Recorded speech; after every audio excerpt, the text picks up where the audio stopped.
ეხლა ძალიან საინტერესო და ძალიან მნიშვნელოვან წიგნში აბოსნამეში მინდა ისეთი რაღაცა წაგაკითხოთ, რომ მაგრად იცინებთ. იხარხარებთ გენაცვალე, იხარხარებთ. ჯერ ამ წიგნის მნიშვნელობას წაგაკითხებთ. ეს არის, ესე იგი, მე-12 საუკუნის წიგნია. თავის დროზე, ესე იგი, 44 კარისგან თავისგან შედგება და 11 კარი გადათარგმნა მე-18 საუკუნეში მეფემ წიგნობარმა ვახტანგმა და შემდგომში გადათარგმნეს 44 კარი. გამომცემლობა მეცნიერება 1978 წელი.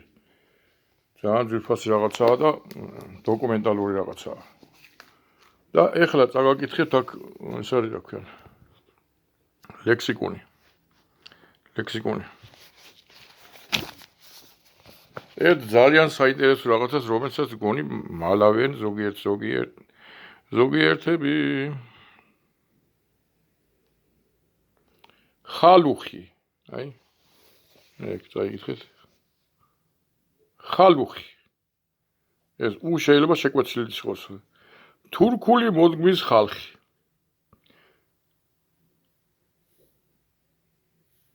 არაბულ წყაროებში იხსენება ხარუხად. ხალხო!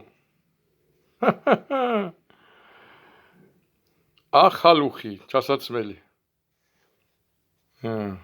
მერე ქართული ესეთი სიტყვები ძირითადიდან დავიწყოთ. შენ, სან თურქულად იგივეს აღნიშნავს.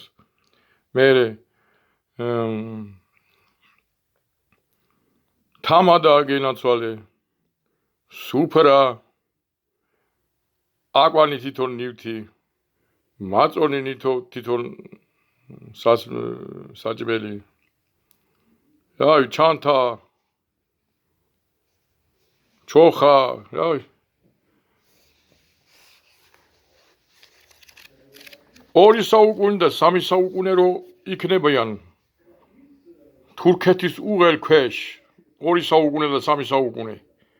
შემთხვევით შემდგომ სხვა თურქულ ტომისგან ხوار დავიცვით თავი უბრალოდ. დავით აღმაშენებელმა დიდგორის ომში.